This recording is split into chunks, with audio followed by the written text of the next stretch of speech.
sel, ya. Dan kemudian kita lihat, ya, ini mahasiswa juga sudah diadakan, kalau nggak salah kemarin di dalam PBL, belajar mengenai masalah resistensi insulin ini kan ya? Halo, betul ya? Iya betul dok. Ya, jadi ini saya cuma mulai ini sudah dari situ. Ya, di situ kita lihat ya, umpamanya apa namanya dengan adanya insulin itu ya saya apa kependekan ini kurang saya hafal dengan baik ini ya. Ada MAPK, ada ya, ada ya apa namanya ACA ya. Jadi saya itu apa ya enzim semacam enzim kinase. Kinase adalah enzim yang melakukan pemecah atau proses metabolisme ya. Jadi kemudian kita lihat ya apa namanya itu akan ya nanti menemukan adanya ya GLUT4 adalah glukose transport 4 ya, itu akan menimbulkan apa namanya jadi uptake daripada glukosa ya. Jadi glukosa yang ada di dalam darah itu ya, ya dengan adanya apa namanya glukosa transport 4 itu adalah di jaringan apa namanya kalau nggak salah di nanti kita lihat ya di hati ya kan, itu terjadi proses uptake. Jadi kadar gula darah yang tinggi di dalam darah tadi itu akan diserap masuk ke dalam berbagai macam organ ya. Dan di dalam berbagai macam organ ya, itu kemudian akan terjadi proses glikolisis ya. Glikolisis artinya apa? Terjadi proses metabolisme, penghancuran daripada glukosa tadi itu. Dan juga yang kedua ada gluconeogenesis ya. Ya kalau nggak salah gluconeogenesis itu adalah ya itu akan disimpan dalam bentuk glikogen kalau di hepar ya. Jadi glikogen itu nanti ya dapat juga akan mengalami proses glikogenolisis ya kalau diperlukan ya ketika kadar gula darah di dalam itu turun ya.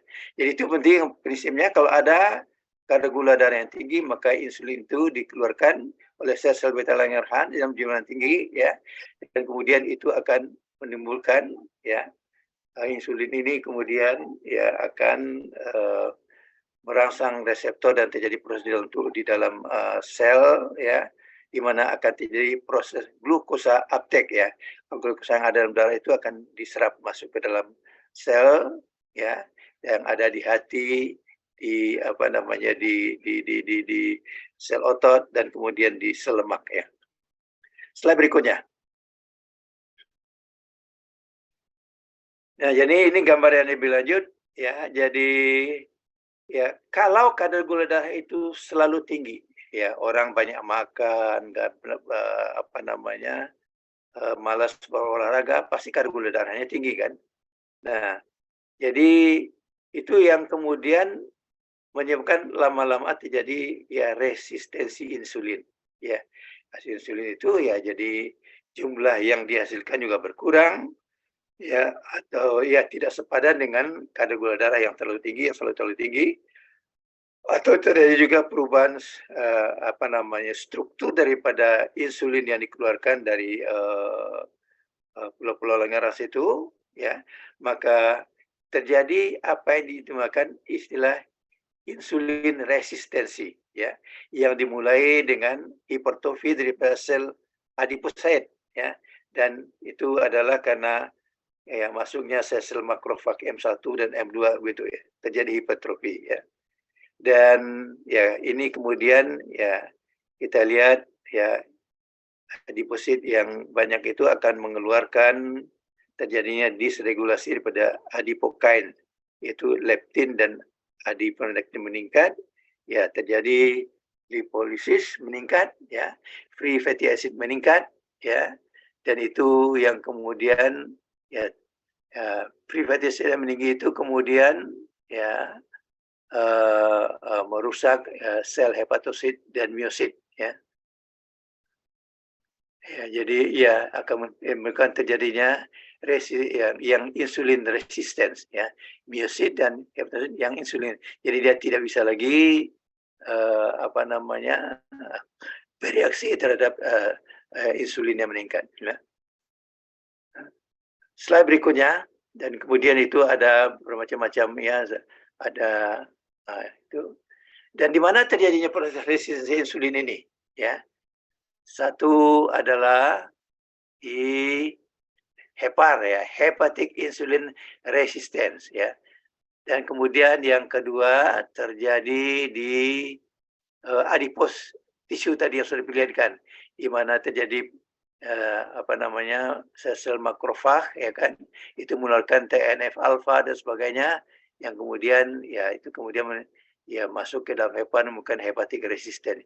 Dan kemudian yang ada di otot skelet tadi saya sudah ceritakan ya. Jadi di situ adalah 3 organ dalam tubuh kita yang mengalami resistensi insulin. Artinya ya, insulin yang masuk ke dalam berbagai macam organ ini kemudian kemampuannya untuk melakukan proses penyimpanan glukosa dan apa namanya glikolisis itu menurun. Jadi artinya kadar apa namanya atau glikosa yang ada di dalam darah itu meningkat ya. Maka itu ya terjadi hiperglikemia yang merupakan dasar dari terjadinya ya penyakit kanker. Slide berikutnya. Jadi ya ini kemudian satu bagian lagi ya yang memperlihatkan ya peningkatan free fatty acid ya.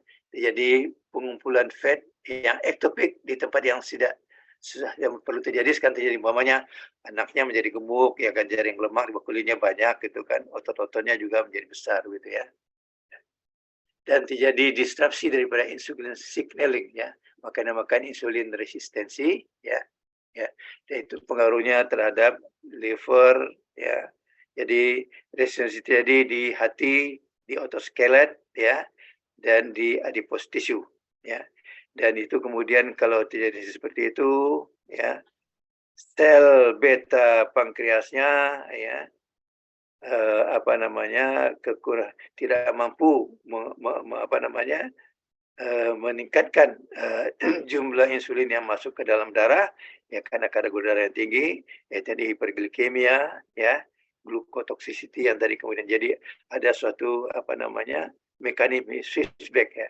satu lingkaran ya lingkaran setan jadinya ya jadi terjadi ya meningkatkan kadar gula darah dalam diri ya. Dan ini tentu ada beberapa obat yang dapat digunakan untuk yang merangsang sakit insulin. Nanti kita lihat berikutnya. Slide berikutnya. Ya ini adalah obat-obat yang dapat digunakan untuk meningkatkan ya atau menekan ya atau memperbaiki resistensi insulin pada diabetes tipe 2. Biguanide, metformin ya. Ya ini disebutkan ya mekanisme kerjanya yaitu adalah meningkatkan insulin reseptor ya kinase ya tadi kita lihat dia bekerjanya adalah di hati ya thiazolidinedione ya kemudian di adipose dan ya di liver juga dia bekerja kemudian GLP ya GLP ya satu reseptor agonis ya Liraglutide ini adalah nama-nama obatnya ya. Nanti akan kita lihat lebih lanjut lagi ini sekadar ini dulu ya ada DP4 inhibitor ya. Saxagliptin, vildagliptin, agliptin macam-macam ya yang menurunkan ya degradasi pada GLP-1 ya. Dan itu juga berguna untuk pengobatan diabetes. Sulfonylurea ini yang banyak digunakan di dalam pelayanan ya karena dia terutama bekerja meningkatkan sekresi insulin ya yang ada di apa namanya di pulau-pulau Langerhans dengan kemudian ada lagi obat yang baru ya tapi yang paling bawah ini adalah belum dipasarkan ya. Slide berikutnya. Jadi ini tadi adalah apa namanya narasi yang sebelumnya, tapi ini adalah apa namanya, ilustrasi, ya. Gambar yang menunjukkan di mana kerja daripada masing-masing obat itu, ya. Sehingga mahasiswa nanti dengan melihat gambar ini jelas, ya. Kalau metformin tadi dikatakan, ya jadi metformin, DP4 inhibitor, ya adalah simbiosis itu mikrobiom terapi, ya.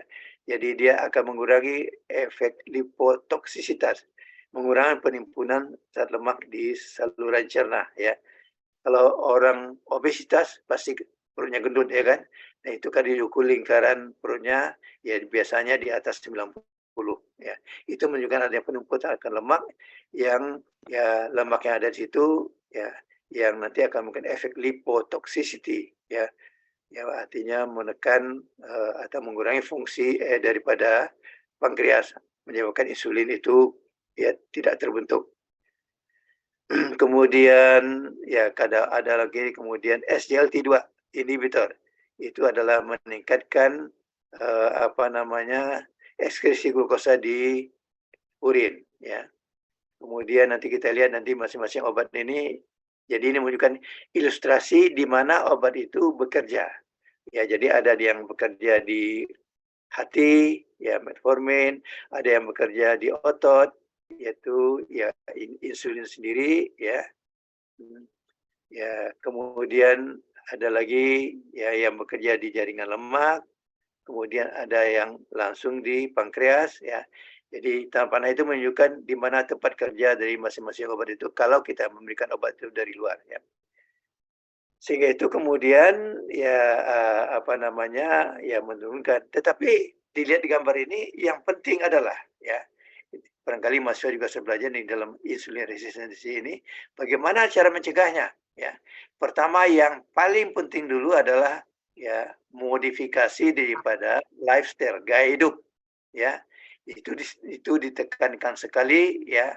Makanannya ya harus ya jangan yang enak-enak aja, ya, tetapi yang penting adalah ya low karbohidrat, ya, dan low lemak, ya. Jadi karena itu yang kemudian ya menyebabkan kita mengalami resistensi insulin, ya. Dan kemudian yang kedua adalah olahraga. Lihat itu, physical exercise, ya, dan healthy dietary pattern, ya, apa yang dimakan, ya. Jadi dan sekarang kan kita lihat ya di zaman yang sekarang ini orang-orang malas keluar rumah, ya. Sama saja yang muda juga mungkin belajar di rumah, tapi yang paling banyak sekarang adalah ya memegang HP, ya, ya buka YouTube macam-macam dan sebagainya, ya. Sehingga itu yang kemudian menyebabkan ya orang ya makannya enak-enak di rumah menjadi gemuk, ya. Dan dia lupa itu adalah bakal menimbulkan resistensi insulin dan tuanya nanti akan mendapatkan penyakit diabetes mellitus. Slide berikutnya. Ya.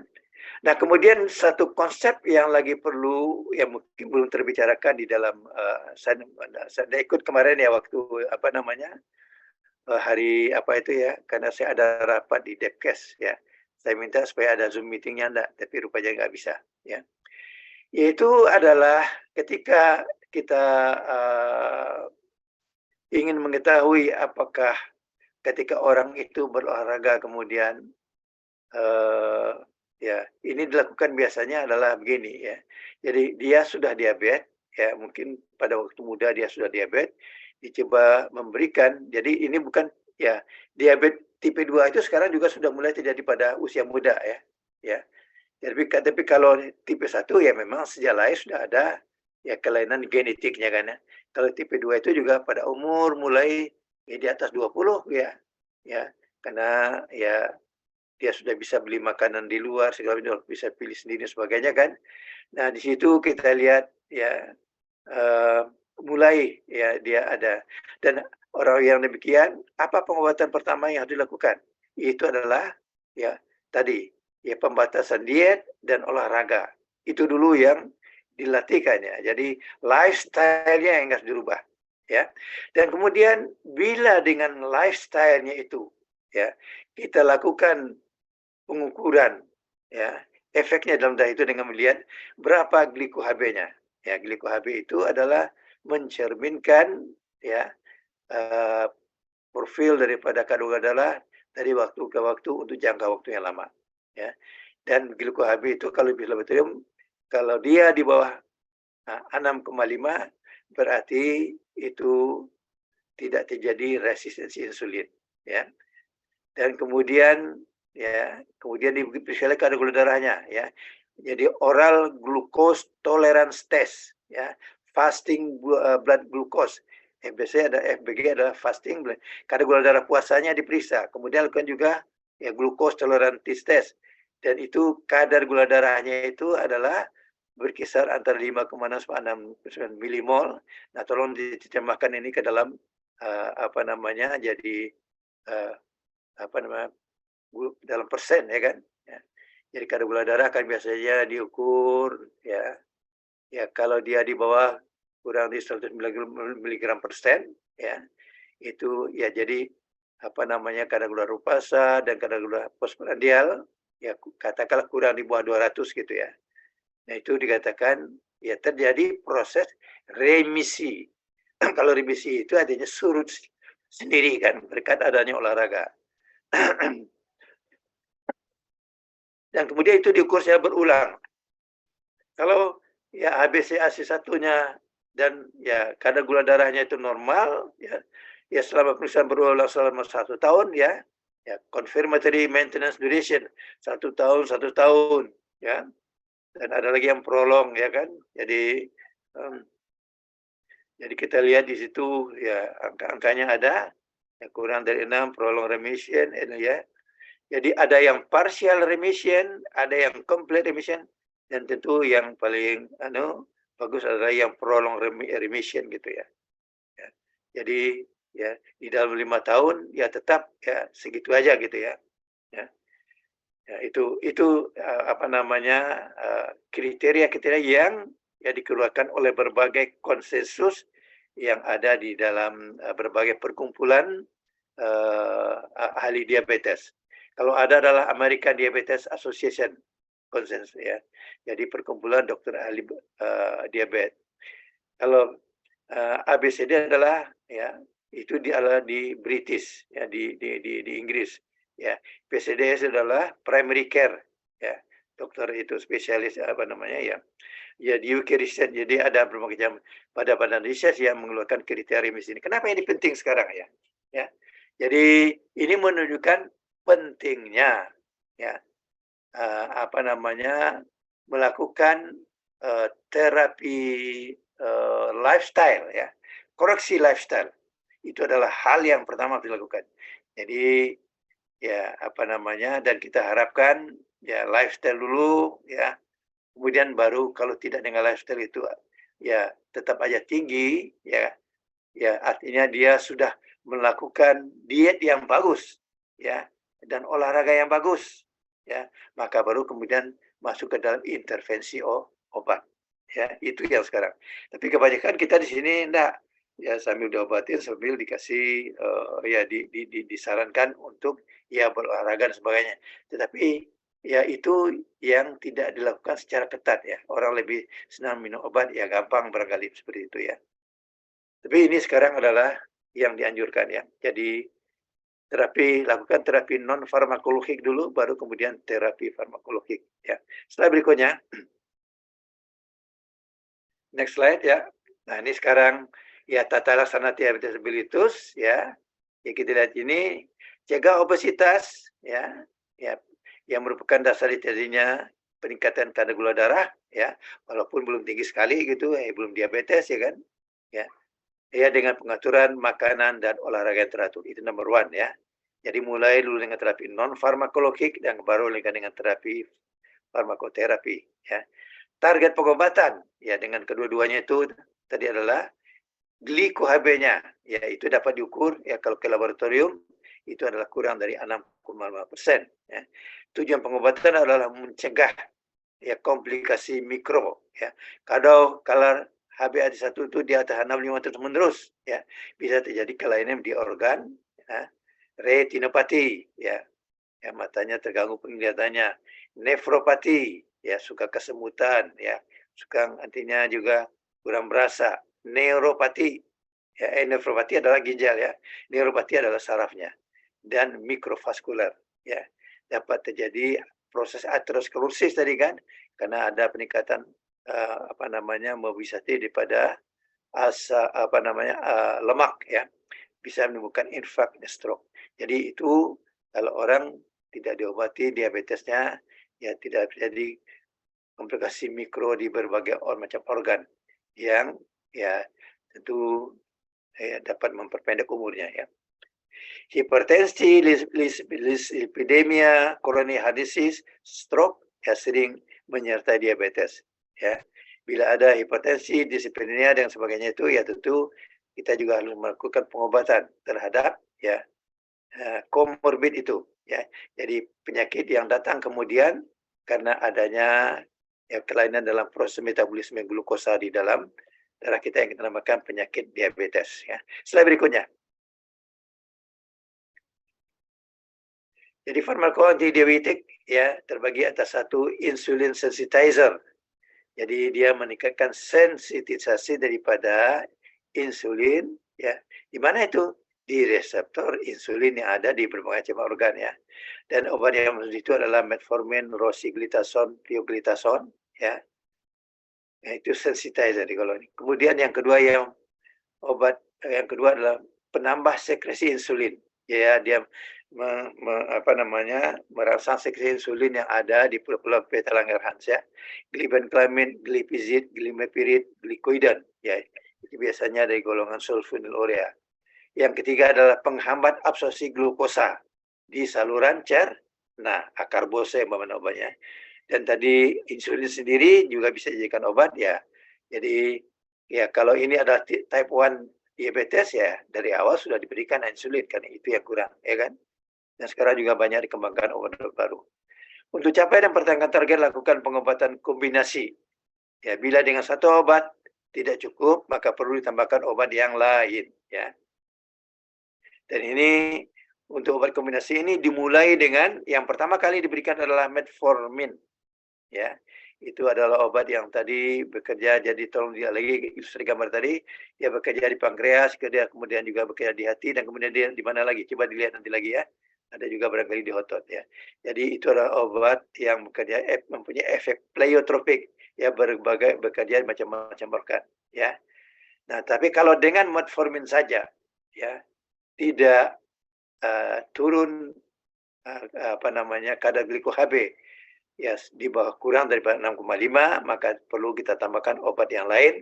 Yang kedua adalah sulfonylurea ya yang bekerja adalah tadi meningkatkan ya sekresi daripada insulin ya. Jadi ini adalah urut-urutannya metformin ya kemudian berikan sulfonylurea. Kalau dengan sulfonylurea ya tidak bisa barangkali diganti dengan glitazone ya. Ya. Atau sulfonylurea juga dapat diganti dengan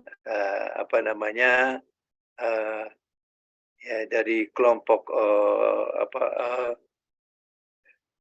sulfonylurea yang lebih kuat ya glibenclamide, glipizid, glimepiride, glikidon dan sebagainya. Slide berikutnya. Ya ini mekanisme kerja daripada obat tadi ya. Sekali lagi diulang, insulin meningkatkan glukosa. Jadi kalau sulfonylurea merasa sekresi dan pengembangan insulin di pankreas meningkatkan jumlah reseptor insulin di membran sel ya di berbagai macam organ tadi ya. Bigonid atau metformin hambat gluconeogenesis di mana itu di hati. Tingkatkan utilasi glukosa perifer ya. Jadi di berbagai macam organ tadi di otot, di mana lagi di lemak, di mana lagi ya tadi ya. Di hati ya. Dan juga dia menghambat absorpsi glukosa di usus ya. Slide berikutnya. Akarbose menghambat alfa glukosidasi di usus. Itu dia berarti memperlambat pencernaan dan absorpsi sukrosa dan kanji.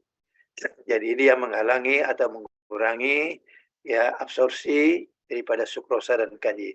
Ya, sukrosa dan kanji itu kan dirubah dulu jadi gula ya di dalam saluran cerna. Thiazolidinedione tadi ada pioglitazone, rosiglitazone mengaktifkan enzim ya peroxisome proliferator activated receptor, ya, gamma pera di inti sel, ya, meningkatkan sensitivitas insulin, ya, dan mengurangi curah glukosa dari hati dan meningkatkan metabolisme glukosa perifer. Itu caranya dia menurunkan kadar gula darah. Kemudian analog metiglinin, repaglinin, nateglinin, ya. Tadi apa namanya, termasuk juga apa tadi metformin dari mana ya, menutup kadar kalium dan ATP di beta pankreas, ya, ya, merangsang sekresi dan pengembangan insulin postprandial, ya. Kemudian DP4 inhibitor itu adalah kesingkatan adalah dipeptidyl peptidase 4, ya, inhibitor penghambat, ya. Sitagliptin, gasaxagliptin, vildagliptin itu obatnya. Slide berikutnya. Ini tadi biguanide, ya. Jadi ini tadi belum, ya. Ini adalah obat yang pertama, ya, ada obat yang utama di dalam pengobatan diabetes, ya. Jadi ya, menurunkan sintesis glukosa di hati, meningkatkan kerja insulin di otot dan lemak, ya. Dikontraindikasikan pada penyakit ginjal. Jadi kalau ginjal tidak baik, ya tidak dipikirkan. Dan penggunaan kontrasmedia media dan puasa lama, ya. Jadi puasa lama tidak diberikan, ya. Menghambat absorpsi vitamin 12, jadi bisa kekurangan vitamin 12 dan asam folat. Maka harus ada di situ, ya, tambahkan vitaminnya, ya. Ya. Dia tidak meningkatkan berat badan, menurunkan trigliserid sebanyak 15% dan menurunkan komplikasi kardiovaskuler.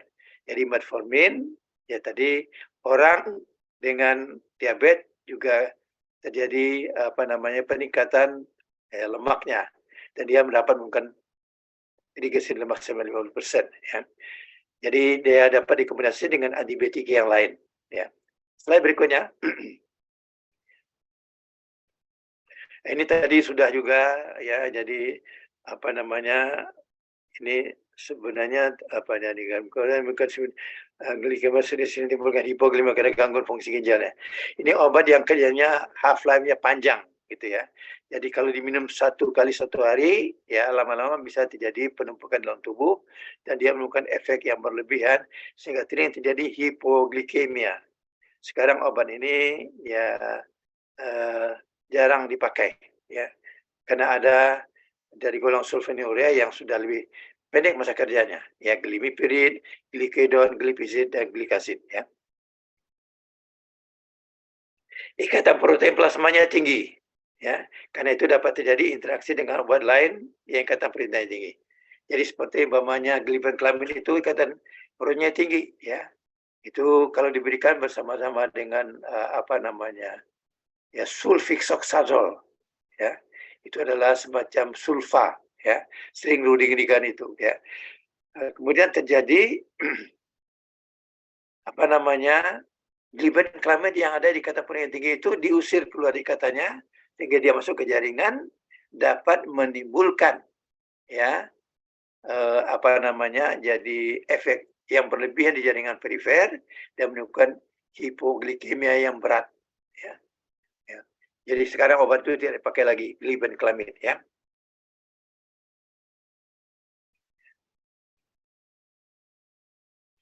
Jadi dengan obat sulfonylurea ini 5-10% sistemnya gagal diobat karena peningkatan kemalidannya. Tambah jelok ditambahkan obat lainnya.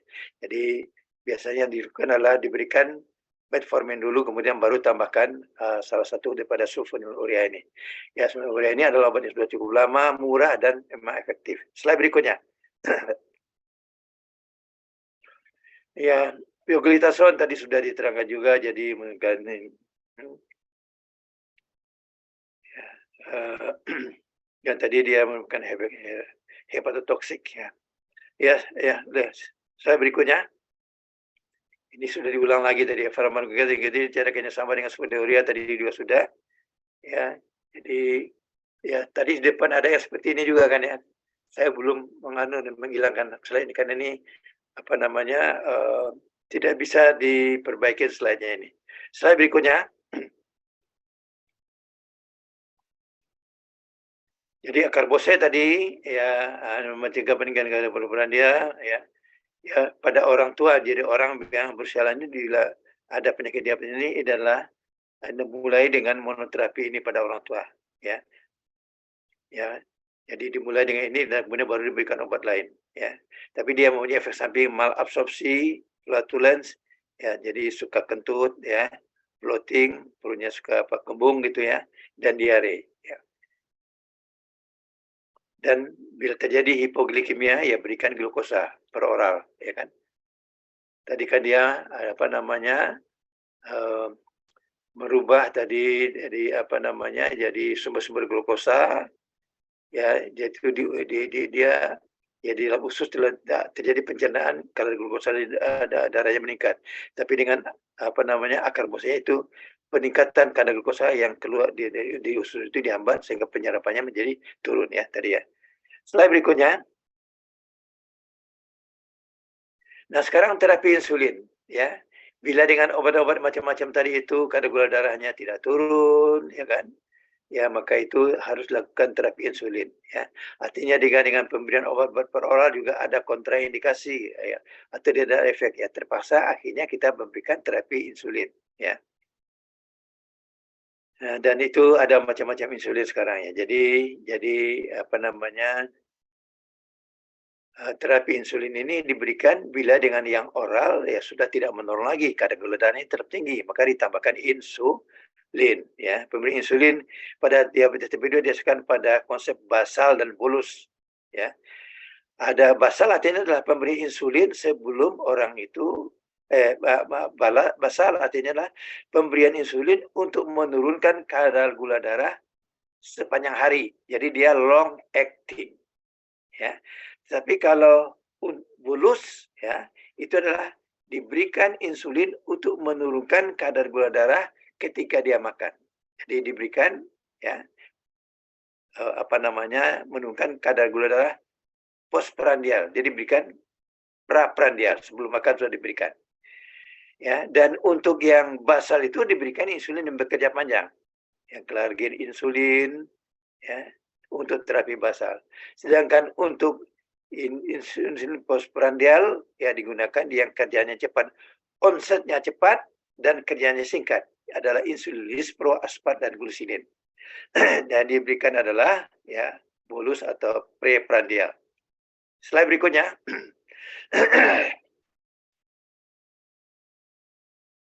Ya, jadi glucose transport by insulin jadi regulation daripada insulinnya. Jadi glukosa masuk ke dalam sel melalui glukosa transporter atau yang glut tadi kan. Tiap sel ada glutnya ya. Tanpa insulin, ya glukosa transport itu are retained in vesicle ya, within the cytosol ya.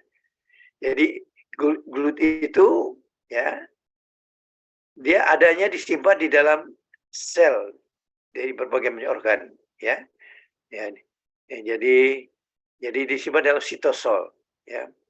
Jadi ya insulin itu diberikan adalah untuk memfasilitasi ya transport sel itu yang menuju ke dinding sel ya. Dan kalau dia ada di dinding sel maka dia bekerja memasukkan kadar gula darah itu ke dalam sel, itu maksudnya ya. Jadi ya salah satu sebab dari terjadinya ya resistensi insulin ya adalah karena ya glut yang ada di dalam sitosol ya, di dalam plasma sel ya, itu tidak ya menjalar atau tidak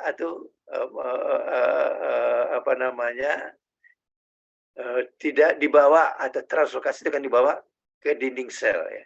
Jadi dia bekerjanya di dinding sel untuk menangkap gula darah yang ada di luar itu ya, adanya di dinding sel di dinding sel dari organ hati, organ apa tadi yang lain-lain, yang kemudian baru masuk ke dalam sel berbagai macam organ tersebut. Itu maksudnya ya. Dan di dalam kalau sudah masuk glukosa itu maka akan terjadi proses metabolisme atau penyimpanan. Itu yang menyebabkan dasarnya kadar gula darah itu menurun ya. Jadi itu, ini tolong dibaca lagi baik-baik nanti. Slide berikutnya. Nah, ini ada berbagai macam glut, ya. Jadi ada di apa namanya semua jaringan, ya, di sel darah merah di otak, ya. Jadi dia kerjanya di glut itu adalah yang membawa gula darah yang masuk ke dalam pembuluh darah di otak, ya, nanti diambil oleh transporter itu masuk ke dalam sel-sel otak, ya. Ada glut 2, ya, yaitu apa namanya pankreas, liver, ginjal dan sebagainya, dan itu fungsi dalam melakukan regulasi pengeluaran insulin, ya. Kalau yang di pankreas, ya, ya. Ya kalau yang di liver, yang di kidney, ya dia, yang di gut, ya dia adalah memasukkan, ya, gula darah yang tinggi itu ke dalam selnya, ya. Tapi kalau di pankreas adalah itu dia akan mengaktifkan kerja daripada sel beta. Ada glut 3 di brain, kidney dan plasenta, ya. Meningkatkan uptake ke dalam neuron, ya. Kemudian glut 4 di otot juga meningkatkan uptake ke dalam, ya, uptake ya dari dinding sel masuk ke dalam sitosol tadi, ya. Kemudian glut 5 juga sama, ya. Jadi ada GLUT1, GLUT2, GLUT3, GLUT4, GLUT5, ya. Slide berikutnya. Nah, ini untuk dipelajari lebih lanjut saja model insulinnya pada seluler, ya. Dari tadi dari depan juga sudah diperlihatkan, ya. Yang penting tadi adalah glut tadi kan begini, ya terjadi ya terlalu lokasi transportnya ke sini glut 4 tadi. Jadi kadar gula darah itu nanti gula darah itu bisa diangkat dan masuk ke dalam, ya. Ya. Ini dilihat lagi aja. Slide berikutnya. Jadi saya dari ini adalah apa namanya yang saya ambil dari slide, ya. Ya kalau mahasiswa, ya, bagaimana mahasiswa pergi ke perpustakaan sekarang caranya? Buka laptop, ya kan? Ya, cari, tanya sama Mbah Google, ya enggak? Ya, cari keywordnya apa? Diabetes mellitus, insulin, nanti banyak macam. Ada dalam bentuk tulisan ilmiah, ada kemudian juga dalam PowerPoint, ya kan? Nah, ini yang saya ambil dalam bentuk PowerPoint, ya. Jadi ya kerja dari insulin itu apa, ya? Ya jadi merangsang enzim yang terlibat dalam proses glikolisis, jadi meningkatkan glikolisis, ya. Dan glikolisis saya sudah terangkan tadi. Ini dibaca lagi aja ya nanti, ya. Slide berikutnya. Next slide please. Ya, ini juga sudah saya terangkan tadi, ya. Itu ya insulin itu bekerjanya di hati, di ginjal dan di otot, ya. Slide berikutnya. Jadi itu nanti dibaca aja. Pengobatan hiperglikemia itu kadang yang perlu segera diobati, ya. Jadi kalau obatnya tidak bekerja, kalau orang itu mengobati kan, maka bisa terjadi hiperglikemia. Kalau hiperglikemia berat namanya adalah hiperglikemia ketosis akut. Karena gawat yang perlu segera diobati, koreksi dehidrasinya, banyak cairan yang keluar, diinfus, ya, dan kemudian segera berikan insulin yang menurunkan kadar gula darah yang tinggi, ya, koreksi asidosis yang berat, ya, berikan bikarbonat, ya, pelihara kadar kalium yang juga mengalami hipokalemia dan obati penyebabnya. Kenapa bisa terjadi? Karena mungkin dia infeksi yang berat, tidak bisa minum obat dan sebagainya, ya.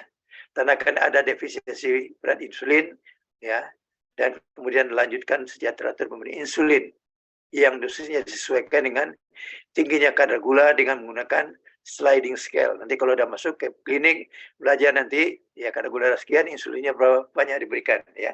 Pakai sliding scale, ya seperti mistar gitu, ya. Slide berikutnya.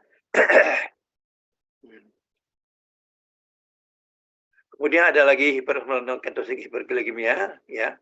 Kadar gula darahnya tinggi tapi tidak ada ketosisnya, ya. Jadi penyembuhan sama seperti hiperglikemia ketosis tadi, berikan cairan isotonik, ya kan, itu sebagainya. Ini adalah ya turunkan kadar gula darah dengan insulin, ya, sekali lagi insulin digunakan ya kalau sudah tidak dapat, ya, dan kemudian berikan heparin karena ada risiko trombosis, ya, hentikan pemberian furosemid atau furosemid sebagai, ya, karena apa namanya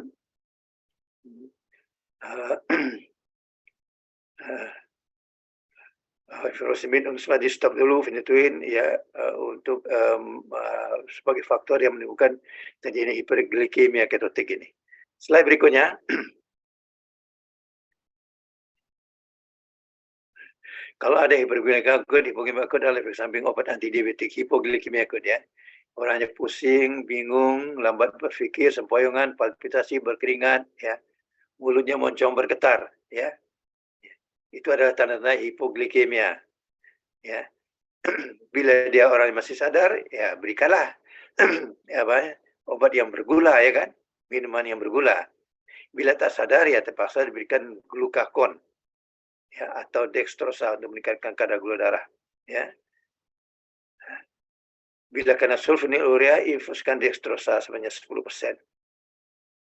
Ya, bila sudah sadar, maka berikan dextrosa atau gula per oral, diikuti dengan makanan yang ringan, ya. Jadi ini sering di rumah umpamanya dia gemetaran moncongnya, ya.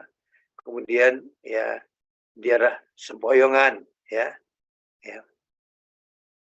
Mulut yang khasnya mulut bergetar itu, ya. Jadi itu tanda-tanda ini, ya. Kalau lagi di mobil, ya turun aja dari mobil, ya beli teh botol di pinggir jalan, ya. Bila tak sadar, ya, dan seterusnya, ya. Slide berikutnya. Jadi pengobatan jangka panjang dapat dengan diet saja, diet oral ini sudah diterangkan tadi, ini dibaca aja lagi, ya. Jadi kombinasikan diet dengan obat anti diabetes oral, ya mulai dengan metformin tadi dan sebagainya, ya. Slide berikutnya. Dan ini kemudian ada lagi ya semacam rekomendasi yang diberikan di dalam kepustakaan. Ini dibaca saja. Pokoknya kita lihat di situ. Yang pertama adalah obatnya metformin, ya. Tapi yang lihat di atas healthy eating, weight control, ya, increase physical activity. Itu adalah pengobatan yang pertama, ya. Kemudian tadi kalau tidak dengan itu tidak cukup, baru dengan obat-obatan, ya, dan macam-macam pilihannya, ya, dengan berbagai macam kemungkinan side effect, ya. Jadi ini sudah aja dicermati ini, ya. Slide berikutnya. Ini sudah, jadi ini tadi yang tadi yang kurang bagus di depan tadi saya mau buang slide-nya dan kemudian ulang lagi. Ini sudah saya nggak bacakan lagi, ya. Silakan diteruskan ini. Slide. Ya, ini ya preparat insulin yang ada, ya. Ini juga sudah tadi, ya, ada macam-macam namanya, yang short acting, yang intermediate, ya, isofan insulin, zinc insulin, yang panjang namanya Utralente, ya, yang PCI, ya, dan kemudian ada insulin glargin, ya. PCI itulah protamin zinc insulin, ya. PCI singkatan dari protamin zinc insulin, ya. Kalau NPA adalah neutral protamin hagedon, ya. Dan insulin zinc adalah insulin lente juga begitu. Slide berikutnya. Dan ini adalah masa kerjanya, ya. Kenapa dia dikatakan rapid, onsetnya cepat, ya, pertama kerjanya pendek. Ya, intermediate, ya, onsetnya 1-2 jam dan kerjanya selama, ya. Jadi kalau intermediate dapat diberikan 1 kali 1 hari, ya. Slide berikutnya. Nah, sekarang kita masuk ke obat yang kedua, penyakit yang kedua ada dyslipidemia.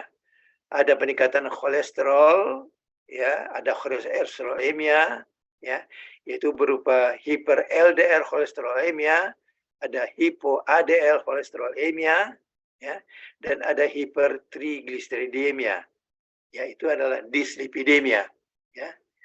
Dan ini adalah kalau itu kolesterol itu tinggi, trigliserida itu tinggi, maka orang itu mempunyai risiko faktor untuk penyakit coronary heart disease, penyakit stroke, ya, dan penyakit vaskular perifer, penyumbatan pembuluh darah di perifer karena adanya aterosklerosis, ya.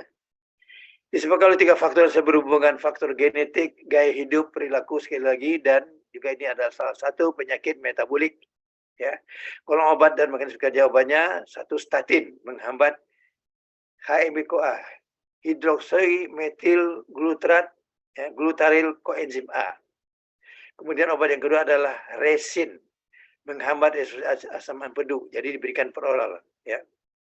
Kemudian asam fibrat, ya, yang mengikat, ya, PPAR alfa, ya. Ya, kemudian niacin yang menghambat lipolisis trigliserida, ya trigliserida itu juga mengandung kolesterol, ya, dan ezetimibe yang menghambat absorpsi kolesterol yang diberikan, ya, yang melalui yang kolesterol yang masuk dalam makanan kan. Dan untuk pengobatan ini dilakukan kombinasi dari golongan obat yang berbeda satu dengan yang lain, ya. Prioritaskan terapi non farmakologik. Jadi sekalinya adalah berikan diet yang sehat gitu ya. Karena itu adalah efektif, murah dan aman. Ya. Jadi lifestyle-nya dirubah dulu ya. Jangan makan makanan yang tinggi kolesterolnya. Ya nanti belajar di bagian gizi ya. Jadi jeroan-jeroan ya. Atau banyak yang mengurus lemak yang tinggi, gaji-gaji yang tinggi. Yang bikin enak ya tapi kolesterolnya tinggi. Trigliseridanya tinggi ya. Jadi maka itu terapi non farmakologi didahulukan ya. Slide berikutnya. Mereka kembali hipolipidemik kalau statin menghambat aktivitas tadi sudah diterangkan menghambat sintesis kolesterol di hati ya ya. Ini kok keluarnya ini jadi bukan tanda-tanda koma harusnya ya. Ya. Jadi kolesterol di ya LDL-nya dan juga reseptor hati meningkat ya dan LL plasma itu akan menurun. Itu adalah kejadian pada statin. Ya, jadi kalau fibrat ya mengaktifkan reseptor alfa proliferator ya PPRA tadi yang ada di sel hati, ya, di nukleus sel hati, otot, makrofag, jantung yang menyebabkan penurunan kadar ya glukosa darah, HDL dan itu ya. Jadi tanda tanya itu harusnya bukan tanda tanya tapi garis lurus ya. Jadi artinya kalau enzimnya dihambat, ya terjadi penghambatan sintesis kolesterol. Kalau kolesterol dihambat, terjadi penurunan kolesterol plasma ya. Kalau kemudian nanti akan saya perbaiki slide saya ini, tapi saya perbaiki sendiri ya. Jadi harusnya adalah tanda pandangnya itu mendatar gitu ya. Ini kok jadi ya, ini salah ini ya. Jadi itu adalah mekanisme kerja dari obat hipolipidemik. Slide berikutnya. Ya ini adalah ilustrasi ya yang menggambarkan ya hati itu adalah organ pengatur ya kolesterol ya. Jadi ya jadi kita tahu ya ada LDL dan VLDL dan ada HDL ya. Kalau LDL ya, kalau HDL apa namanya ya? High density lipoprotein ya. Jadi itu adalah lipoprotein yang membawa kolesterol ya dari dari dinding pembuluh darah dibawa kembali ke otot untuk dicernakan. Kalau LDL kerjanya adalah membawa ya kolesterol ya dari jaringan pembuatnya ke dinding pembuluh darah ya. Jadi kalau LDL tinggi itu adalah risiko terjadinya penyakit aterosklerosis karena penumpukan kolesterol di dinding pembuluh darah ya. Dan kolesterol itu kita lihat ya di bentuknya adalah di di hati ya. Hati adalah organ ya pembuat HDL ya, HDL dan VLDL ya. Ya, HDL dan VLDL dan di situ dipul kolesterol itu dan nanti akan dibawa keluar satu oleh VLDL ya, VLDL kemudian ya dibawa ke LDL dan kemudian LDL dibawa ke ke jaringan pembuluh darah ya. Kalau HDL membawa kolesterol dari jaringan pembuluh darah kembalikan ke hati untuk dilakukan proses metabolisme atau disimpan kembali gitu ya. Jadi ini lihat gambar-gambarnya ini ya ini kan pembuluh darah di kolesterol ini tapi kalau ini adalah yang nanti dibawa ke muscle ke otot kemana lagi ini ya. Jadi yang dibawa ke ke dinding pembuluh darah yang menimbulkan proses aterosklerosis. Slide berikutnya. Jadi ini adalah statin yang ada, pravastatin, simvastatin, atorvastatin. Ya, ini obatnya kira-kira sama lah ya. Ada yang murah, ada yang mahal ya. Tapi yang banyak sekarang dipakai itu adalah yang banyak di pasaran ada atorvastatin ya. Karena dia tidak efek sampingnya sedikit ya. Statin menurunkan LDL. Ya, jadi LDL tadi dia membawa kolesterol ke pendinding pembuluh darah. Jadi kalau diturunkan, maka dia mengurangi ya penumpukan kolesterol di pembuluh darah. Ya, juga dia mengurangi trigliserida. Ya, yang juga ya mempunyai kolesterol, yang mengandung kolesterol trigliserida ini. Dan dia menaikkan HDL tadi. Ya, tapi tidak terlalu banyak, ya 10% aja. Dan kalau kita memberikan obat ini, efek sampingnya apa yang perlu ditenggarai? Mialgia, miopati. Dan ya untuk menghindari mialgia itu ya berikan dosis rendah dan dikombinasikan dengan obat yang lain ya. Dengan ezetimibe umpamanya. Dan sintesis kolesterol itu terjadi malam hari. Maka kalau kita memberikan statin ini, berikanlah ya pada saat ya kolesterol itu banyak dibawa ke jaringan perifer, itu malam hari ya. Dan diberikan ya kita sore hari kita makan sore, beri di statin itu diminum ya. Itu maksudnya ya. Slide berikutnya.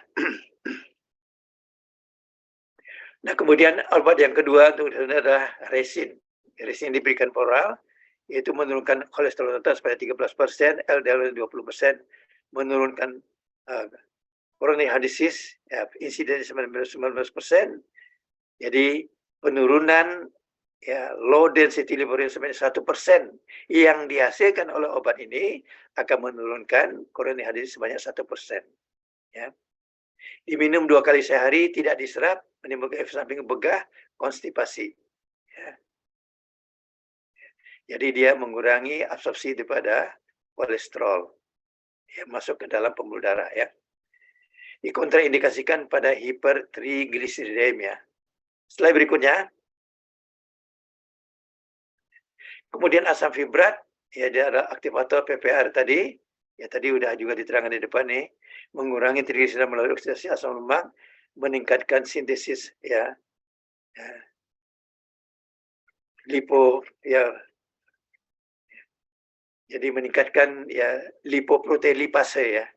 Lipoprotein lipase yang meningkatkan clearance daripada trigliserida, meningkatkan HDL melalui stimulasi apoenzim A dan apoenzim B, menurunkan kadar trigliserida sebanyak 50% dan LDL sebanyak 10%. Jadi kalau trigliserida tinggi maka dipilihlah obat ini ya. Ya, meningkatkan HDL sampai 15%. Ya. Menurunkan kematian kardiovaskular sebanyak 35%. Ya. Kombinasi statin lebih sering menimbulkan miopati ya daripada fenofibrat. Jadi miopati saya efek sampingnya. Dan efek samping yang terjadi dengan asam fibrat adalah batu beduk. Slide berikutnya. Ada lagi obat yang lain, niacin dan ezetimibe ya.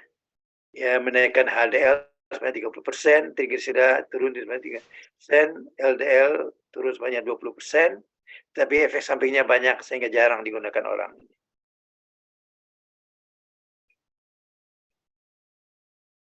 Ya, jadi kalau ezetimibe itu yang sering digunakan bila dengan statin saja obatnya tidak menurunkan LDL, maka perlu ditambahkan ezetimibe. Jadi kalau diberikan resin, maka terjadi menyerap pengambilan ezetimibe. Ya, jadi tidak boleh resin diberikan bersama dengan ezetimibe. Slide berikutnya. Jadi ini adalah tata laksana daripada pengobatan, ya. Bagaimana orang ya melakukan konsensus gitu ya. Jadi penekanan pada non farmakologik, diet, olahraga, dan koreksi gaya hidup. Ya. Turunkan LDL sebanyak 30% dengan statin saja, ya. Tambahkan fibrat bila perlu dan niacin tadi. Tapi ingat efek sampingnya, ya. Ya. Turunkan LDL ya 7% bila ada risiko yang lebih tinggi, ya. ya turunkan LDL dan banyak lebih dari 10% bila ada risiko yang sangat tinggi ya. Ya, ya sekitar 1% bila risiko tinggi ya, dan kecil dari 30% LDL-nya ya bila risikonya sedang ya, dan kurang lebih risiko rendah. Jadi bertahap penurunan LDL itu dengan memberikan statin tadi ya, tergantung risikonya seperti apa.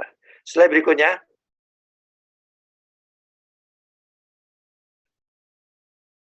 Ya, slide. Jadi fasiko penyakit coronary heart disease ya, merokok, hipertensi, riwayat keluarga dengan sakit prematur, ya umur, obesitas ya. Ini faktor risiko yang tadi ya tentunya harus dikoreksi dong ya. Slide berikutnya. Jadi ini termasuk terapi non farmakologik ya. Sekarang kita bicara lagi mengenai obat tiroid dan antitiroid. Ya, hormon tiroid adalah rangkaian asam amino yang berisi iodium, pelihara pertumbuhan dan homeostasi metabolik, pengaruh fungsi hampir semua organ juga ya, hormon. Efeknya diperantarai oleh reseptor di inti sel ya. Ya ini sekali lagi ya, pengaruhi transkripsi gen ya. Itu tanda panah mendaftarnya. Ada pula berbagai efek non genomik ya. Jadi non genomik ya dia tidak melalui inti sel ya. Dua kelainan tiroid itu perubahan bentuk dan ukuran nodul ya. Perubahan sekresi hormon hiper dan ya hipotiroidism ya. Jadi bentuknya nodulnya ada water dan kemudian ya tingkatan semuanya ada hiper dan hipo. Ya. Hipotiroidism diobati dengan memberikan hormon dari luar, sedangkan hipertiroidism diobati dengan memberikan obat anti tiroid. Ya. Tiroid menghasilkan dua hormon tiroksin T4 dan triiodotinin T3. Tiroid mensintesis, ya, menyimpan dan mengeluarkan dan mengkonversi hormon tiroid. Jadi satu-satunya organ yang membuat hormon ini adalah itu kelenjar tiroid. Kadar hormon tiroid darah diatur dengan hormon tirotropin, ya. Ya, tirotropin di mana dihasilkan? Di hipofise posterior, ya. Jadi adalah ya thyroid stimulating hormone atau dinamakan tirotropin ya, melalui mekanisme feedback. Slide berikutnya.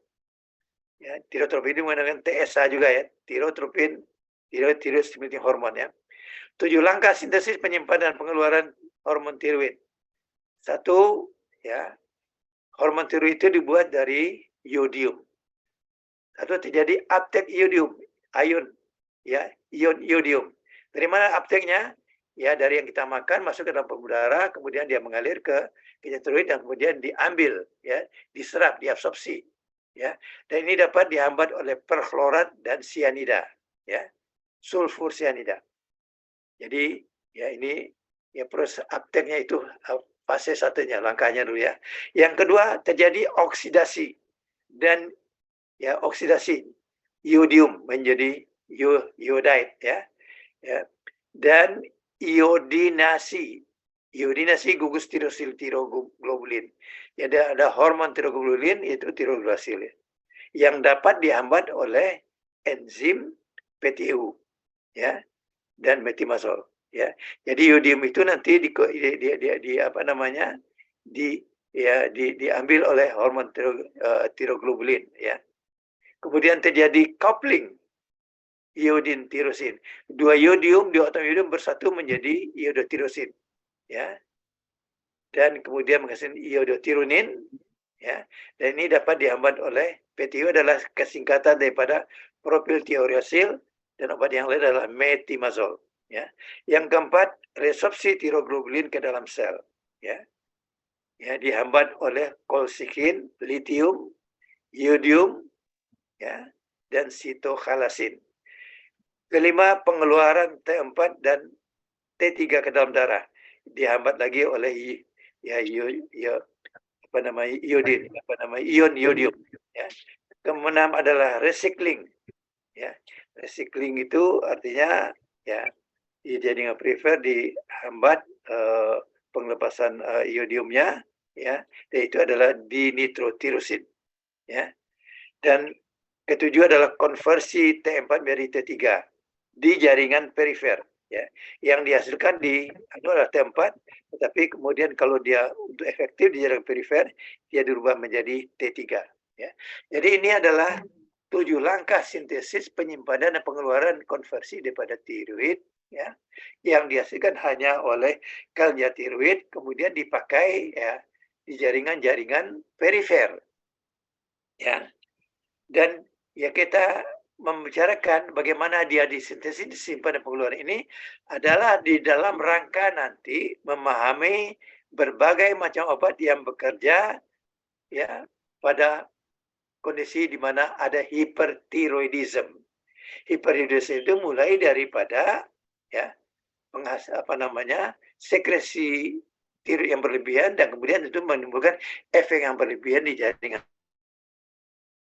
Slide berikutnya.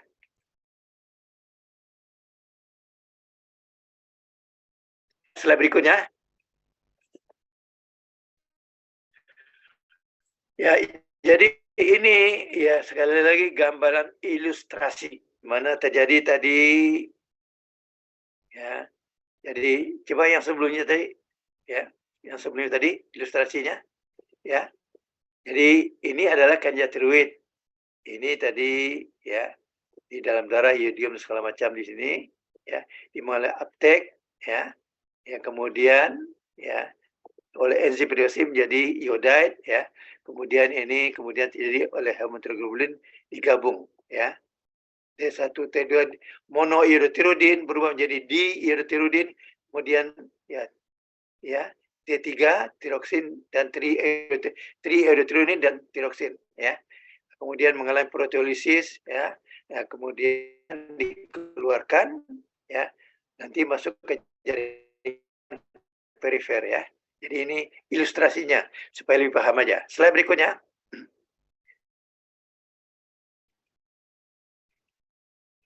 Ya. Jadi ini adalah ya gambar yang tadi tapi bentuknya lain lagi ya. Jadi ya supaya Mas lebih ya kalau melihat gambar ini kalau ya ada 2 gambar kan lebih mudah dimengerti ya. Nah, dari tadi ini di sini ditambahkan inhibitornya ya, yang katakan ya di mana-mana saja terjadi penghambatan tadi ya. Ada 7 tadi kan ya, A, B, C, D, E bisa disampaikan. Nah, ini adalah ilustrasi gambarnya ya. Apa saja yang menghambat ya di apa namanya di ionisasi, di coupling ya. Jadi obat utama di dalam pengobatan orang yang sakit tiroid adalah PTO, propil tiouracil ya. Slide berikutnya.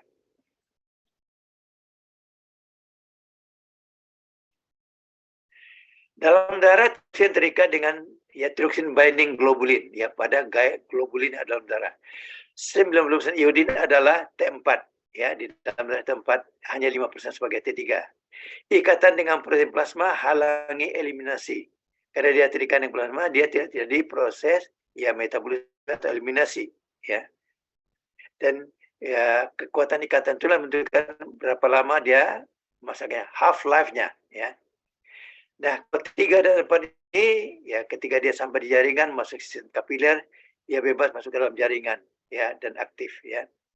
Estrogen, metadon, klofibrat, 5-fluorouracil, heroin, tamoxifen, ya, dan ya, SRM ini kok saya lupa ya, lupanya, aduh, itu adalah nanti dilihat belakangannya meningkatkan ikatan tiroksin dengan ya, tiroksin binding globulin. Ya, jadi meningkatkan ya.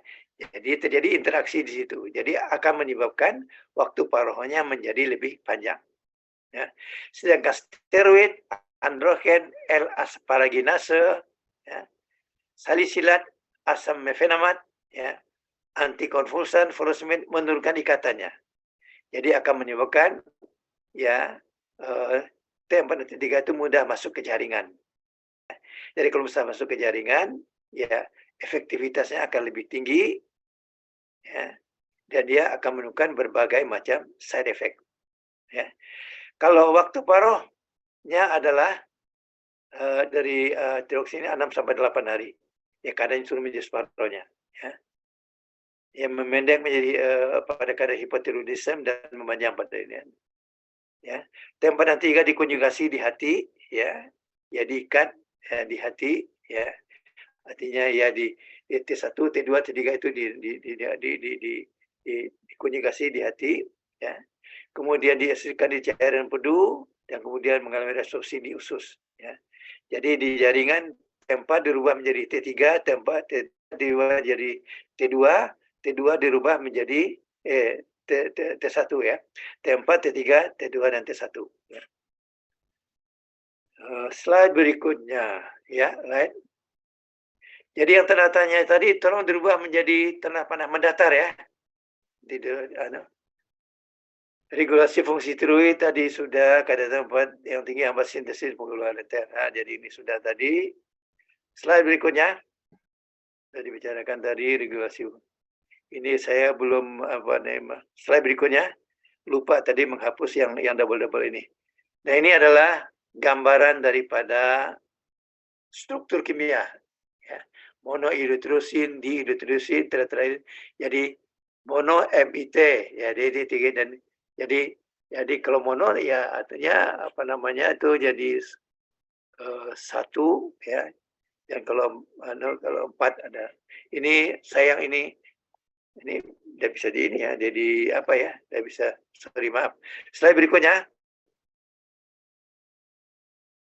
Nah ini jadi saya mencoba mengambil gambar lah ya. Yang tadi harusnya coret aja ya. Tolong dibuang itu. Ini T4 ini adalah gambar seperti ini ya. Kalau T3 ya. Jadi ini iodiumnya nih. Ini iodium, ini iodium, ini iodium, ini iodium. Jadi 4 kan? Kalau ini berapa? 3 ya kan? Kalau ini berapa? Ya. Ini yang reverse tiga. Nah, kalau yang 2 tentu ada 2. Di mana tadi ya?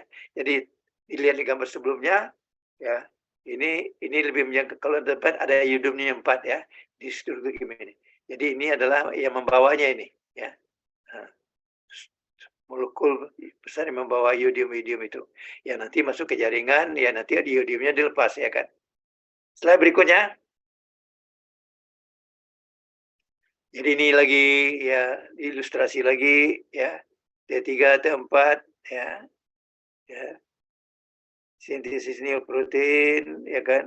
T3 via nuclear receptor, indus neoprotein ya kan.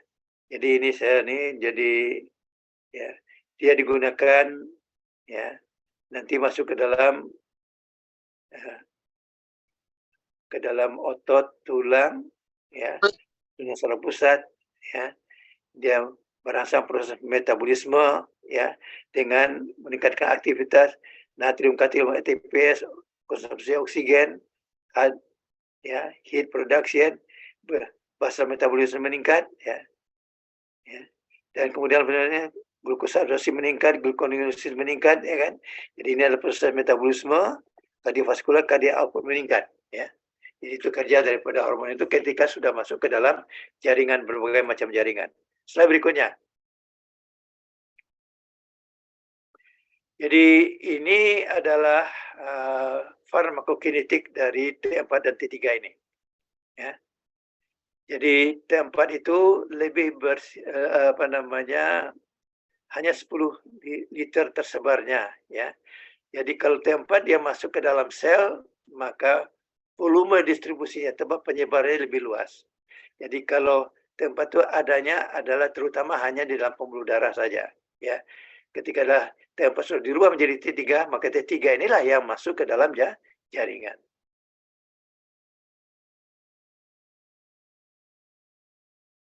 Ya. Satiroid pool di daily production ya, jadi ini half life-nya. Jadi ya T4 itu kan tadi ada di dalam pembuluh darah, dia terikat dengan globulin, maka half-life-nya panjang. Kalau T3 itu yang sudah masuk ke dalam jaringan, maka ya jadi dia cepat diserap ke dalam jaringan dan kemudian bekerja di situ.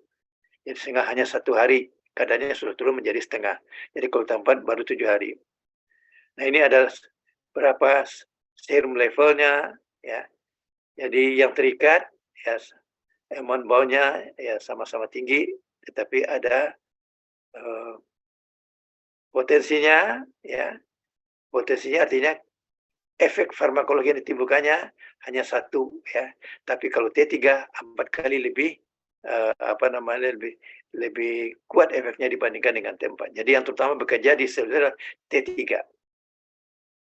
Metabolic clearance ya 1,1 liter ya, maka itu apanya lama, half-life-nya menjadi panjang. Waktu paruhnya 7 hari. Kalau ya metabolic clearance-nya itu lebih cepat ya. Jadi ya seolah-olah seperti kita mengeluarkan air. Recording in progress. Ya sekresinya ya dari sekresi ya 93% dari apa namanya dari kelenjar tiroid ya, dan kalau T3 itu yang disekresikan dengan tiroid hanya 7% ya. Tapi kita lihat nanti T4 ini di jaringan perifer nanti dirubah menjadi T3 ya. T3 lah yang kerja terutama di jaringan. Slide berikutnya.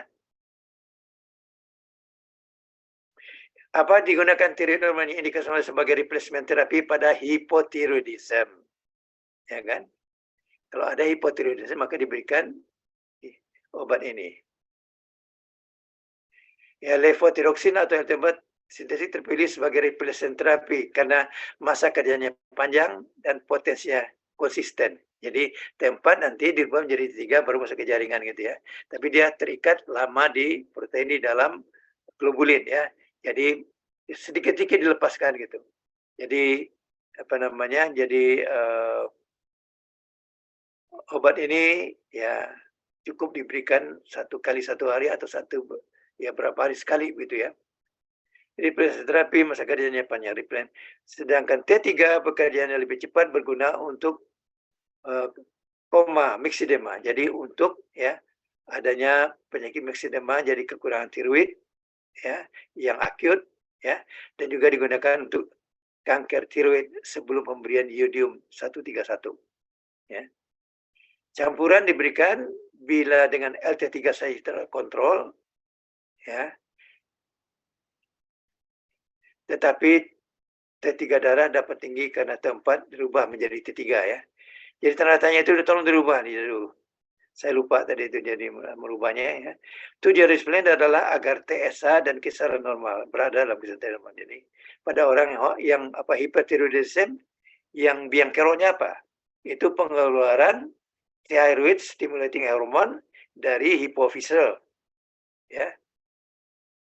Dan kalau kita memberikan tiroid dari luar maka akan ada feedback ya ke atas itu yang mengatakan tolong di stop dulu pembuatan TSH-nya supaya dia jangan terlalu banyak merangsang ya kelenjar tiroidnya untuk mengeluarkan T4 dan T3. Ya. Kemudian LT4 digunakan pada nodular thyroid diseases ya untuk supresi menekan TSH dan mencegah terjadinya pembesaran nodul, jangan terdapat terjadi goiter ya. Itu indikasi dari benar. Tersedia T3 dan T4 hewan dengan aktivitas bervariasi ya, kurang disukai ya. Jadi sekarang sudah barangkali mungkin sudah bisa dibuat juga secara oleh pabrik obat barangkali ya, secara sintetik ya. Jadi slide berikutnya. Nah, jadi tadi kalau orang dengan hipotiroidism ya terjadi penyakit goiter lama-lama kan. Ini yang bengkak ya kan. Maka obatnya tadi adalah diberikan hormon tiroid ya. Sekarang obat anti tiroid. 4 kelompok obat anti menghambat sintesis daripada tiroid. Anti tiroid menghambat hormon sintesis tiroid, penghambat ionik ya, menghambat mekanisme transport iodin masuk ke dalam sel kelenjar tiroid. Kadar iodin kadar tinggi menghambat pengeluaran hormon tiroid. Iodium kadar tinggi menghambat pengeluaran iodium ya. Kemudian iodium radioaktif merusak kelenjar tiroid dengan radiasi. Yaitu ya digunakan pada orang yang hipertiroidism yang dilakukan radiasi dengan radium radioaktif. Slide berikutnya. Antitiroid penghambat sintesis hormon tiroid yang ada turun tiroidin, puriotirosil, dan ada obat metimilazol dan karbimazol. Ya, cara kerjanya menghambat peroksidase, menghambat tarikannya iodium ke dalam gugusan tirosil tiroglobulin, tadi ada gambarnya juga, menghambat gugus iodase membentuk iotironin, ya. Kemudian ada PTU menghambat deiodinasi 4 menjadi T3 di perifer. Kerjanya di perifer, propil tiourasil. Ya. Metimazol dan carbimazole tidak, ya. PTU berguna untuk pengobatan hipotiroid berat dan thyroid storm. Jadi, ya tiroid yang sedang lagi hebat-hebatnya. Waktu paruh pada PTU ada 75 menit, ya. Metimazol dan carbimazole ada 4 sampai 6 jam.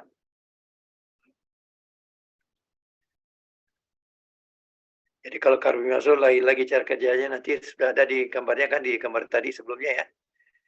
Apa efek samping, ya, yang dapat harus diantisipasi adalah agranulositosis, ya. Yang kalau obat itu dihentikan, ya maka agranulositosisnya hilang, ya. Slide berikutnya, ya. Jadi ini yang tiroid tadi, ya saya ambil dari buku dari ya, profil tirosin, metimazol, carbimazole yang menghambat tirosin sintesis. Jadi kerjanya adalah di tiroid.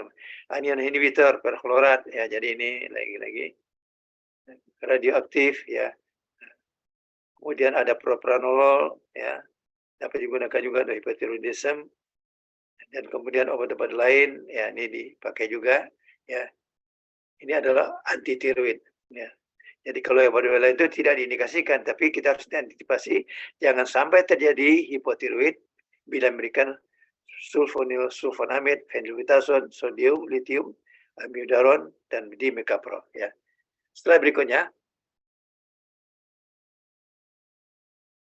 jadi ya, dapat diindikasikan untuk terapi definitif, ya, untuk remisi spontan penyakit Grave, ya, bersama iodin radioaktif, sementara untuk dasi, ya radioaktif untuk segera dari sebelum terlihat, jadi diberikan radioaktif pada hipertiroidisme, ya. Efek terlihat setelah 3-6 minggu pemberian obat, ya responnya tergantung dari dosis dan besar goiter, ya. Ini adalah obat anti tiroid. Kalau ada overtreatment dapat terjadi hipotiroidisme. Obat anti tiroid diberikan pada hipertiroidisme, ya. Ini tadi juga sudah diterangkan. Tiroidektosis pada wanita hamil dan menyusui diberikan anti tiroid dalam dosis rendah. Propranolol dan antibiootik kalsium berguna sebagai adjuvan untuk menekan gejala. Apa gejala daripada orang dengan hipotiroidisme? Bisa takikardi, ya bisa aritmia, ya. Slide berikutnya.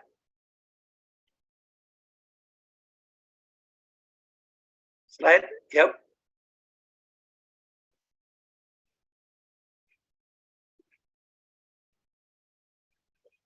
Jadi carbimazole tadi juga sudah saya terangkan ini, ya, kerja ada dibaca saja, ya. Itu ada cepat dan nyata, jadi mononidium di sini. Jadi terkontrol gejala seterusnya. Oke, slide berikutnya. Ini juga sudah diterangkan tadi.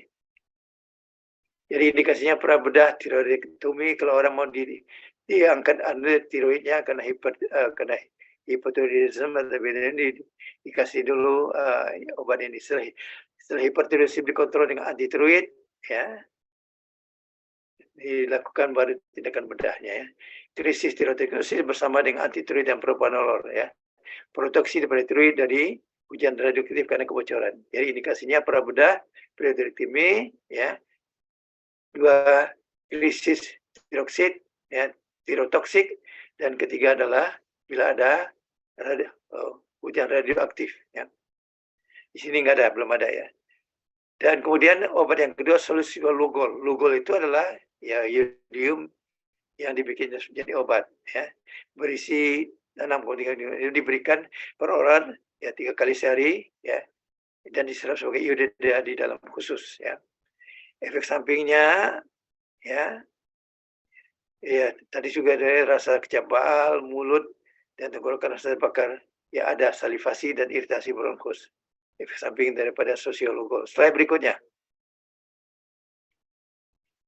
Iodium radioaktif, ya juga sudah diterangkan tadi, didirikan pada hipertiroidisme, ya, karsinoma tiroid, ya, terutama pada usia lanjut penyakit, ya. Ini juga tadi ya ini akan saya baiki slide tadi karena yang double ini saya buang ya. Yang kalau ini yang bagusnya ini ya. Kelebihan terhindar dari operasi dan tidak perlu hospitalisasi. Kalau ada hipertiroidism ya bisa dengan radioaktif supaya tiroidnya mengecil, tidak perlu dioperasi. Ya. Jadi kerugiannya efeknya lambat. Jadi akan terjadi dan dapat terjadi delayed hyperthyroidism. Ya kalau dioperasi ya itu udah ya, keluar. Ya, tapi kalau di radiasi ini ya harus juga tentu kita pikirkan efek samping daripada zat radioaktifnya. Slide berikutnya. Jadi tadi itu adalah hormon yang lain, dan kemudian ada hormon berikutnya akan dibilang adalah growth hormone, rekombinan growth hormone ya. Karena sekarang sudah dapat dibuat rekombinannya. Jadi sudah dibuat dengan teknik apa namanya itu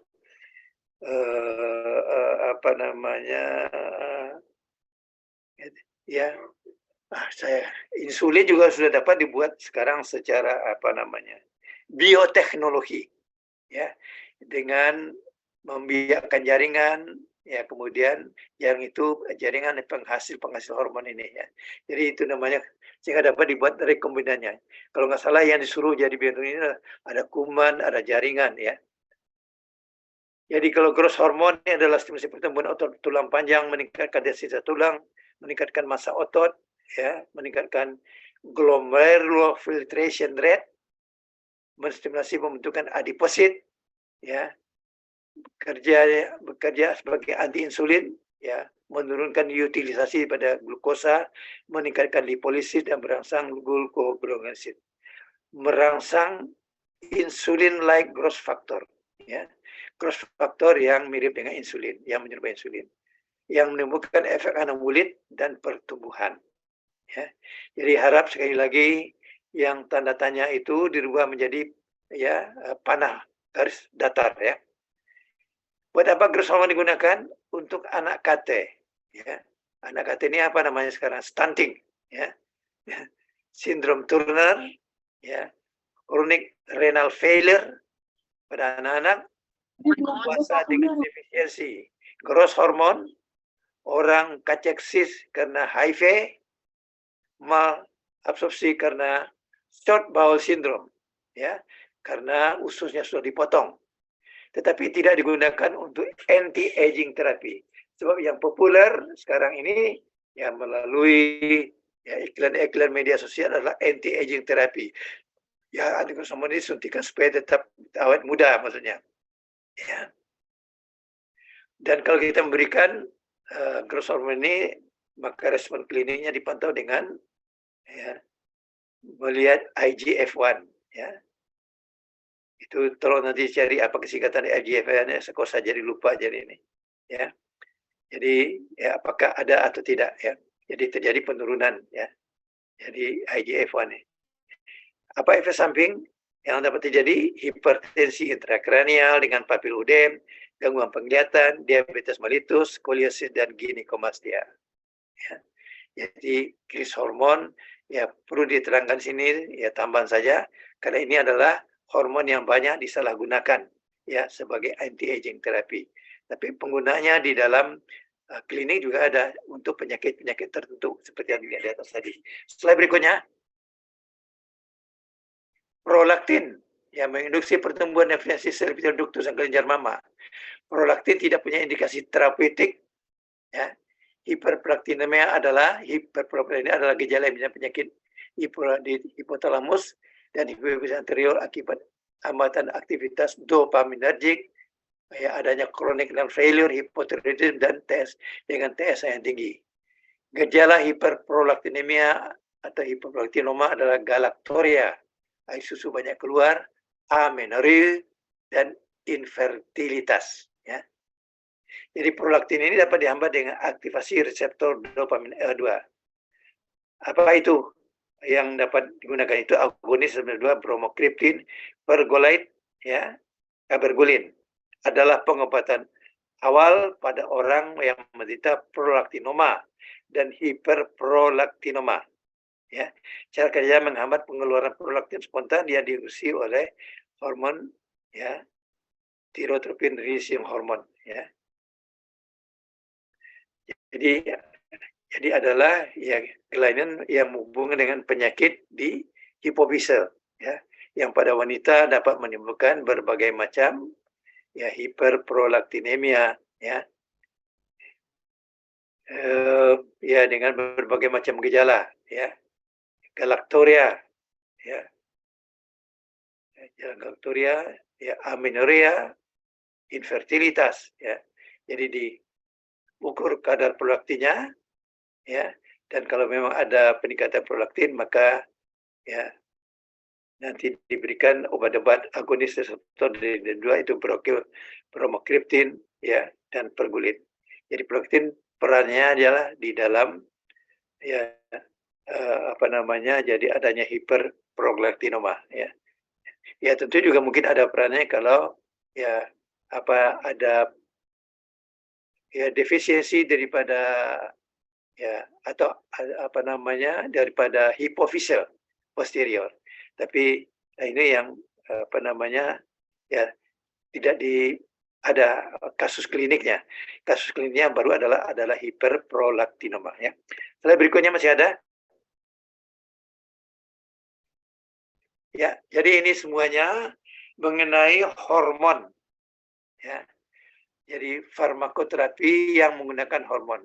Hormon itu kita ketahui adalah dihasilkan oleh berbagai macam organ di dalam tubuh kita, yang kemudian dikeluarkan ke dalam pembuluh darah, dan kemudian dia masuk ke berbagai jaringan tubuh yang memerlukan, dan terutama diperlukan adalah untuk proses ya metabolisme, ya, yang yang ada di dalam sel, metabolisme daripada karbohidrat, ya, lemak, ya, dan juga mungkin ya protein, ya. Jadi ya itulah yang kita bicarakan dengan kuliah mengenai endokrin metabolik, ya. Ya sampai di sini dulu. Ada yang mau bertanyakan ya, atau sudah dibacakan deh, baca aja ya. Izin Prof. Ya, makasih. Ya harap dibaca dan tolong diperbaiki dari slide saya. Kalau ada yang double dibuang aja ya. Izin Prof. Kita semua kan? Iya. Izin Prof. Ya saya lupa mengedit kembali, ya. Kalau ada yang double dibuang aja. Nanti ya, boleh, tapi boleh juga dua-dua kan? Biar ingat-ingat lebih banyak ya, enggak? Oke. Terima kasih. Assalamualaikum warahmatullahi wabarakatuh. Waalaikumsalam. Waalaikumsalam warahmatullahi wabarakatuh.